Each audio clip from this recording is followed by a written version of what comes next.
Okay, students, are you able to see the screen? Yes, ma'am.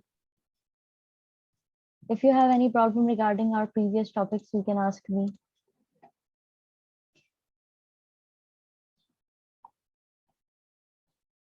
No, ma'am.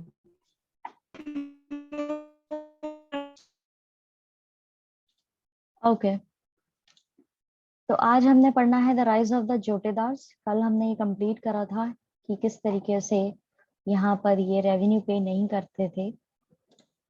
आज उसके आगे का देखते हैं। कल हमने ये लाइन पढ़ी थी कि कई बार जो परचेजर होते थे, जब ऑक्शन होता था उसके अंदर ये जोटेदार्स और मंडल्स जो हैं ये भी इंक्लूडेड होते थे और ये खुश होते थे जब जमींदार प्रॉब्लम में दिखता था इनको बहुत मजा आता था। तो उसका रीजन क्या है वो कहीं ना कहीं अब आपको इस टॉपिक के अंदर देखने को मिलेगा। The rise of the jotedars. Well many zamindar were facing a crisis at the end of 18th century. A group of rich peasants were consolidating their position in the villages. अब जब काफी सारे जमींदार जो है वो 18th सेंचुरी के एंड में बहुत ज्यादा क्राइसिस देख रहे थे, प्रॉब्लम देख रहे थे, तभी एक ग्रुप था रिच पीजेंट का जिनको जो अच्छी पोजीशन में था विलेजेस के अंदर, वो इस चीज को एंजॉय कर रहे थे। In Francis Buchanan's survey of the Dinajpur district in North Bengal, we have a vivid description of this class of rich peasants known as जोटेदार्स। अब इस चीज को मार्क कर लीजिएगा। फ्रांसिस बुकानन की सर्वे जो है, जो दिनाजपुर डिस्ट्रिक्ट नॉर्थ बंगाल के अंदर इन्होंने डिस्ट्रिक्ट के अंदर एक सर्वे किया है, उन्होंने इस डिस्क्रिप्शन दिया है कि ये जो क्लास थी रिच पीजेंट्स की, इनको पहचाना जाता था जोटेदार्स के नाम से। ठीक है। By the early 19th century, jotedars had acquired vast areas of land, sometimes as much as several thousand acres. अब 19वीं शताब्दी जब शुरू हुई थी तब इस कैटेगरी के जो लोग थे, जोटेदार्स जो थे, इन्होंने इन्होंने काफी एरिया एक्वायर कर लिया था, खरीद लिया था या अपने अंडर कर लिया था, एज इन कि करीब कई थाउजेंड एकड़ जमीन इन्होंने अपने अंडर कर रखी थी। They control local trade as well as money lending, exercising immense power over the poorer cultivators of the region. अब ये कंट्रोल करते थे वहां पे जो लोकल व्यापार हुआ करता था उसको, यानी कि पैसे देना उधारी पे, ठीक है, फिर वसूली करना, फिर exercise immense power over the poorer cultivators of the region, यानी कि अब जो वहां पे गरीब किसान हैं जो उगा रहे हैं और उनके पास में प्रॉपर नहीं है इक्विपमेंट्स, उनके ऊपर अपनी ताकत का एक वो करना, डोमिनेट करना उनको, ये सारी चीजें ये लोग किया करते थे। A large part of their land was cultivated through sharecroppers, adhyars और बरगादार्स who brought their own plows, labored in the field and handed over half the produce to the jotedars after the harvest। एक बहुत बड़े amount में उनके पास जमीन हुआ करती थी और इसी पर जो शेयर क्रॉपर्स थे, यानी जो अध्यार्स और बरगदार्स थे, वो आते थे अपना प्लो वगैरह लेकर के, अपना सामान लेकर के इनकी फील्डों पे, मतलब इनके खेतों पे काम करते थे और जो भी उगाते थे उसका आधे से ज्यादा जो है ये जोतेदार्स को देते थे। ये चीज भी यहाँ पे बहुत ज्यादा प्रचलित थी। तो मतलब जोटेदार्स जो थे वो बेसिकली रिच ग्रुप था पीजेंट्स का, जो ना तो गरीब की कैटेगरी में थे, ना ही वो अमीर, बहुत ज्यादा अमीर जो जमींदार है उनके बराबर थे, लेकिन फिर भी वो एक अच्छी अमाउंट में एक अच्छी क्लास जो है वो मेंटेन करे हुए थे और वो एंजॉय कर रहे थे। आगे जाके एक आपको फ्लो चार्ट जो है उसके अकॉर्डिंग पता पड़ेगा कि ये पूरा क्या मेन वो हुआ करता था, जिसमें कौन किसके को पे करता था, जमींदार को कौन पे कर रहा है, रिप्रेजेंट्स किसको पे कर रहे हैं, वो आगे जाके पता पड़ेगा। Within the villages, the power of जोटेदार्स was more effective than of जमींदार।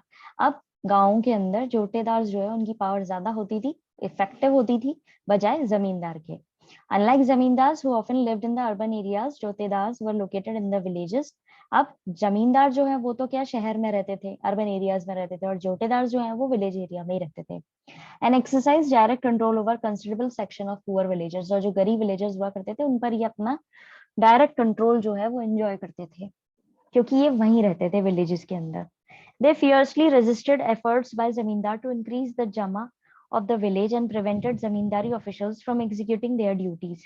अब ये क्या करते थे, जानबूझ करके जमींदार का जो भी काम है उसको हटाने की पूरी कोशिश करते थे विलेज के अंदर, और जो जमींदारी ऑफिशियल्स आकर के अपनी ड्यूटीज पूरी करनी होती थी जिनको, वो भी ये लोग नहीं करते थे प्रॉपरली। ठीक है, जो उनको रेवेन्यू कलेक्ट करना होता था वो ये नहीं करने देते थे। Mobilised ryots who were dependent on them and deliberately delayed payments of revenue on the जमींदार। अब जो रायट्स होते थे उनको ये यहाँ से जो इन पे डिपेंड करते थे कि भाई तुम हमारे पे करो, तुम आगे जाकर के पे करेंगे, उनको ये डेलिबरेटली पेमेंट को देते नहीं थे, जो जमींदार था उसको, और उनको राइट्स को भगा देते थे। ये इनका काम था। In fact when the estates of the zamindar were auction for failure to make revenue payment, jotedars were often amongst the purchaser. इस लाइन को मार्क कर लेना, ये इम्पोर्टेंट है कि जब अक्सर जमींदार की जमीनें की नीलामी की जाती थी, बेची जाती थी, तो अक्सर जो खरीदार होते थे उनमें ये जोटेदार ही होते थे जो आकर के इस चीज को खरीदा करते थे। और इसका रीजन क्या था कि इन्होंने रेवेन्यू पेमेंट के लिए जमींदार को जो चीजें देनी थी वो समय पे नहीं दी, जमींदार डिफॉल्ट में आ गया, और उसके बाद में उसी की जमीनें जो है बेच करके रेवेन्यू पेमेंट की जा रही है, और खरीद कौन रहा है, जोटेदार खरीद रहे हैं। तो इनका क्या हो गया था, एक अलग तरह की इन्होंने अपनी स्ट्रेटेजी बिठा रखी थी। अभी तक किसी को कोई दिक्कत आई है तो आप लोग पूछ सकते हैं। No ma'am. No ma'am. No ma'am. Okay, अब आगे पढ़ने से पहले यहाँ पे ये एक नेक्स्ट 262 पेज पे आपके ये दे रखा है, इसको समझ लेते हैं। एक फ्लो चार्ट दे रखा है। तो बेसिकली यहाँ पर आपको कंपनी दे रखी है हेड में, फिर जमींदार दे रखा है, राइट दे रखा है, अंडर राइट दे रखे हैं, यहीं पे जोटेदार्स भी दे रखे हैं, रिच राइट जिनको बोला जाता है, ट्रेडर या मनी लेंडर, और इसके अंदर जो है वो अंडर राइट भी है। तो यहाँ पर बेसिकली क्या हो रहा है कि जोटेदार्स पहले तो अंडर राइट्स को जोटेदार्स को देना है, जोटेदार्स जाकर जमींदार को देंगे, और जमींदार जो है कंपनी को पे करेगा। एक तो ये है, और दूसरा यहाँ पर ये है कि अंडर राइट जो है वो राइट को देगा, राइट जो है जाकर के जमींदार को देगा। यहाँ पे इनके बीच में राइट और जोटेदार जो है उनके बीच में एक लिंक बना हुआ है कि अंडर राइट, दोनों तरफ अंडर राइट है, या तो वो जोटेदार को दे और जोटेदार जो है राइट को दे, और फिर राइट जमींदार को दे। तो ऑन द होल ये मिडिल में पड़ रहा है इस वाले फ्लो के अंदर। अगर ये पेमेंट नहीं देता है, इनसे कलेक्ट कर रहा है नीचे वालों से, लेकिन यहाँ आगे तक सप्लाई नहीं करेगा, तो फॉल्ट में आ जाएगा ये, और इसकी जमीनें बिकेंगी जमींदार की। बेचेगा कौन, नीलाम कौन करेगा, कंपनी के ऑफिशियल्स जो आएंगे वो, और उनको खरीद कोई भी सकता है। यहाँ पे कोई वो बात नहीं बोली गई है कि भाई कौन पे करेगा, या सॉरी कौन खरीद सकता है कौन नहीं। तो ये क्या करते हैं, एक तो पहले इसको पैसे पे नहीं करे, और उसी पैसे से बाद में जाकर के इसी की जमीनें खरीद रहे हैं। तो कंगाल कौन हो रहा था उस समय में, जमींदार हो रहा था। अब समझ में आया? Yes ma'am. ओके, अब ये वाला पैराग्राफ स्टार्ट करते हैं। The jotedars were the most powerful in the north Bengal, although rich peasants and village headmen were emerging as commanding figures in the countryside in the other parts of Bengal as well। जोटेदार जो थे वो बहुत ज्यादा powerful होते जा रहे थे north Bengal में। इसके साथ साथ जो रिच पीजेंट्स थे, विलेज हेडमेन थे, वो भी एक कमांडिंग फिगर की तरह निकल के आ रहे थे विलेज साइड के अंदर दूसरे हिस्सों में बंगाल के। इन some places they were called हाउलोदार्स। हाउलादार्स जो है उस हिसाब से भी उनको बोला जाता था, जो विलेज के हेडमैन हुआ करते थे उनको। Elsewhere they were known as gantidars and mandals, और दूसरी जगह पे इनको गंटीदार्स और मंडल्स भी बोला जाता था। Their rise inevitably weakened zamindari authority. अब इनका जो ये एक राइज हो रहा था, हाउ मेनी टाइम्स, इनका एक जो राइज हो रहा था, इसकी वजह से जमींदार के जो अधिकार था वो धीरे धीरे बहुत कमजोर पड़ता जा रहा था। अब इसका ये यहाँ पे जो डिस्क्रिप्शन है उसको कंप्लीट कर लेते हैं। Zamindar were responsible for paying revenue to the company, distributing the revenue demand over villages. Zamindar किस लिए रिस्पॉन्सिबल है कि वो कंपनी को रेवेन्यू पे करेगा, और रेवेन्यू डिमांड जो भी बोली गई है जिसको जमा बोला जाता है वो विलेजेस में जाके डिस्ट्रीब्यूट करेगा। ईच विलेज रायट बिग और small paid rent to the zamindar. हर बड़ा रायट, छोटा हो या बड़ा हो, वो रेंट पे करेगा जमींदार को। Jotedars gave out loans to other ryots and sold their produce. Jotedars जो है वो दूसरे रिच रायट्स हैं जो दूसरे रायट्स को लोन दिया करते हैं, और उनकी चीजें जो वो प्रोड्यूस कर रहे हैं उसको बेचा करते हैं। Ryots cultivated some land and gave out the rest of the to under ryots on rent. Ryots जो है वो कुछ लैंड पे खेती बाड़ी करते हैं और बाकी लैंड जो है वो अंडर राइट्स को देते हैं कि वो भी खेती बाड़ी करें।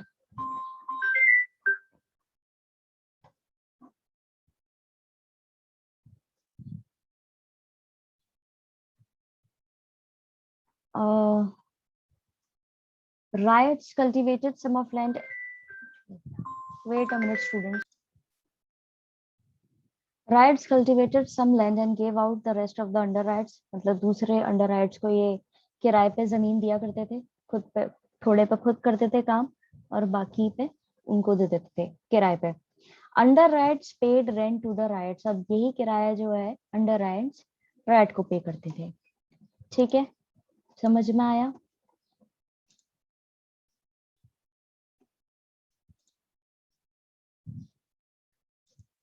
क्लियर है?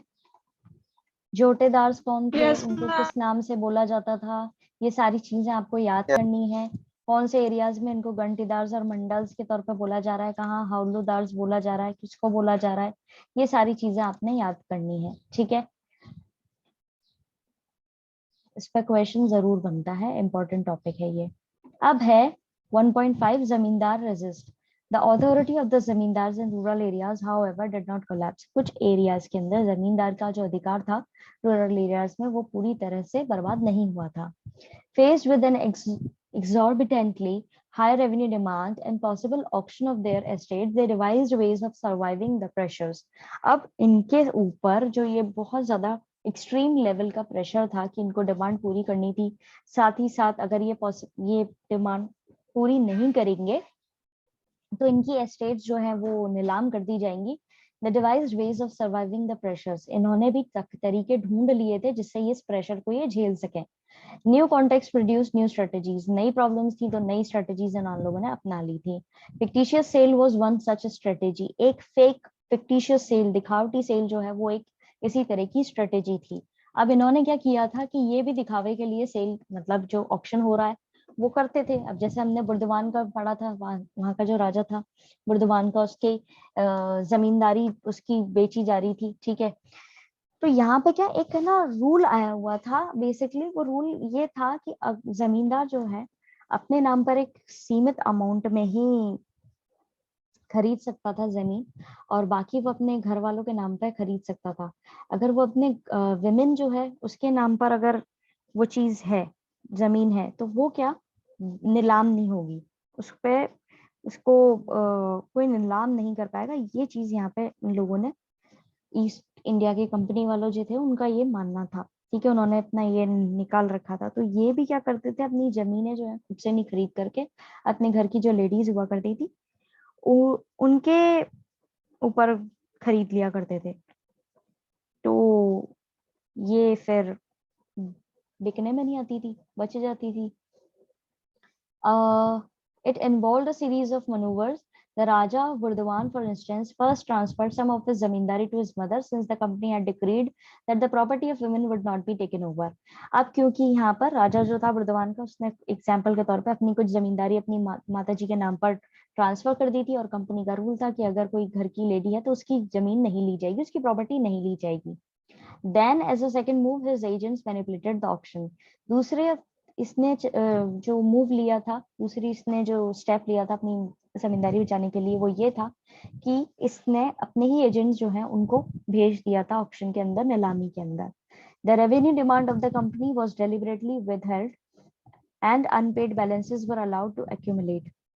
अब जो रेवेन्यू डिमांड था कंपनी का उसको डेलिबरेटली जानबूझ करके देखा रोका गया। ठीक है, और जो अनपेड बैलेंसेस थे, तो जो उधार था उसको और एक के ऊपर एक चढ़ाया गया, उधारी बढ़ाई गई।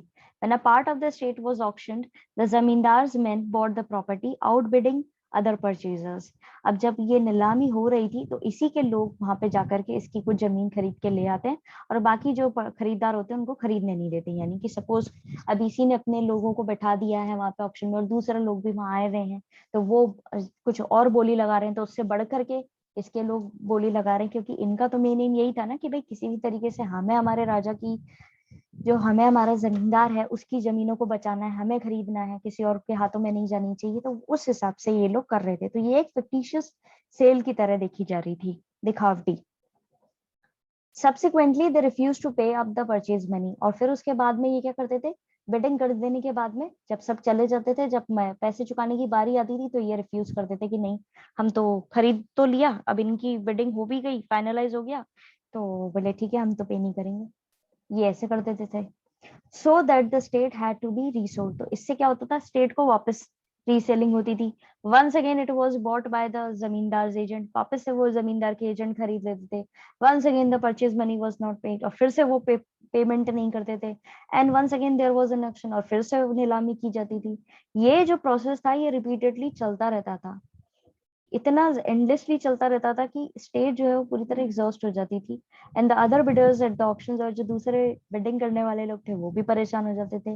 Eight last the state was sold at a low price back to the zamindar, और फिर एट लास्ट क्या होता था, वो जो जमीन है, जमींदारी है जमींदार की, वो जमींदार को ही कम कीमतों पे बेची जाती थी। तो जब इतना ज्यादा प्रोसेस इन्होंने कॉम्प्लिकेटेड कर दिया था और इतना टायरिंग प्रोसेस था, तो वो एट द एंड उसका रिजल्ट इनके फेवर में ही निकलना था। तो इन्होंने भी पूरी अपनी स्ट्रेटेजी अपना रखी थी। किसी को कोई पॉइंट अभी तक समझ में नहीं आया है तो आप लोग पूछ सकते हैं।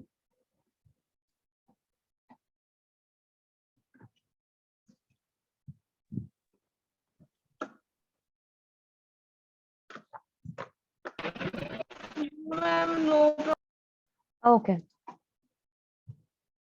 द जमींदार never paid the full revenue demand, जमींदार ने कभी भी रेवेन्यू डिमांड पूरी पे नहीं करी है।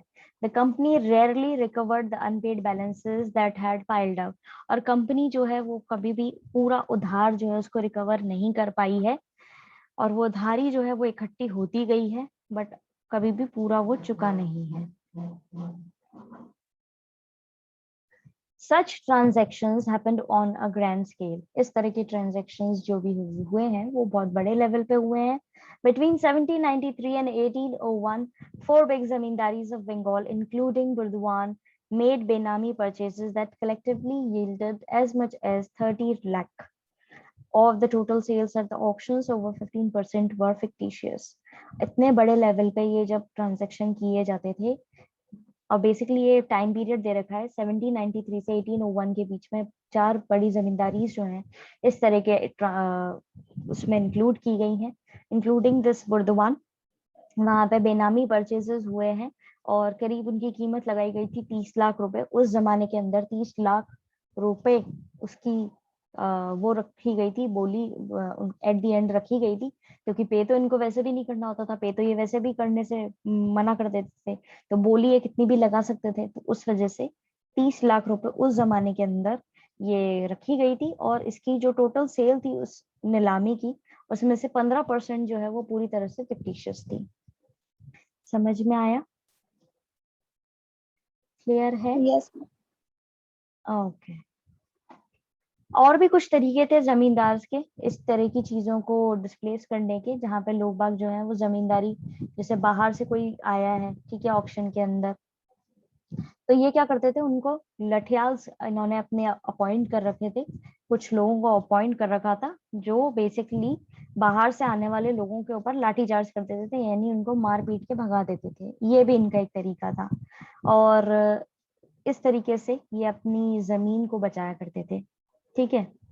There were other ways in which zamindars circumvented displacement. When people from outside the zamindari bought an estate at an auction, they could not always take possession.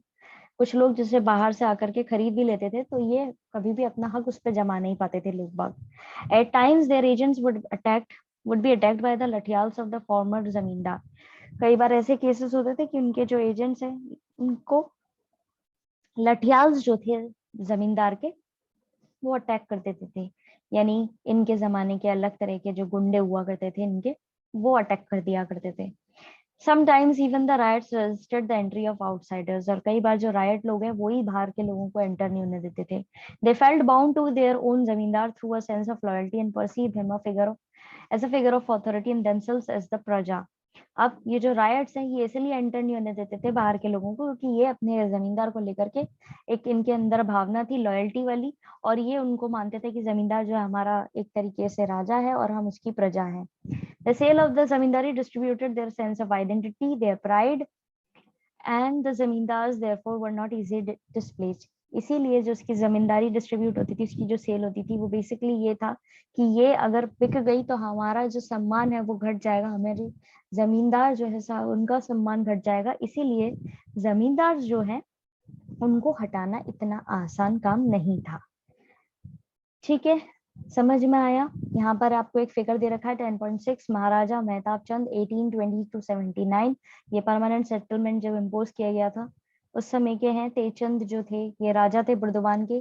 Subsequently under Mehtab Chand the estate prospered, इनके अंडर जो है वो काफी अच्छी flourish करी estate. Mehtab Chand held the British during the Santhal rebellion and 1857 revolt, और इन्होंने ब्रिटिशर्स की मदद करी थी जब संथाल रेबेलियन हुआ था। इसके बारे में आप आगे पढ़ेंगे। और 1857 का जो रिवॉल्ट हुआ था उसमें इन्होंने ब्रिटिशर्स की मदद करी थी। ठीक है, क्लियर है? By the beginning of the 19th century, the depression in the prices was over. 19वीं सदी की शुरुआत में डिप्रेशन जो है यानी प्राइसेस जो थी वो उसका डिप्रेशन जो था वो खत्म हुआ। Thus, those who had survived the troubles of 1790s consolidated their powers, जो 1790 का समय झेल गए उन्होंने वापस अपनी पावर्स को अपना पावर्स एस्टेब्लिश कर ली थी।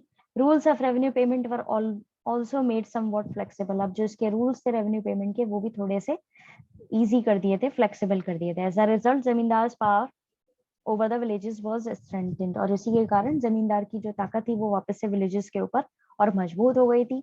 It was only during the great depression of the 1930s that they finally collapsed and jotedars consolidated their power in the countryside. और वो उस समय की बात रही है 1930 की, जब यहाँ पे जमींदार जो है उसका इतना अच्छा नहीं रहा, पार नहीं रही, और जोटीदार्स जो है उन्होंने ज्यादा पार इकट्ठी कर ली थी अपनी। समझ में आया? क्लियर है? किसी को कोई दिक्कत? No, ma'am. Okay, so that's it for today. आज हम इतना ही करेंगे। आप अपनी प्रॉब्लम्स इकट्ठी कर लीजिएगा। Will discuss all of your problems in tomorrow's class. Have a nice day ahead students. God bless you all.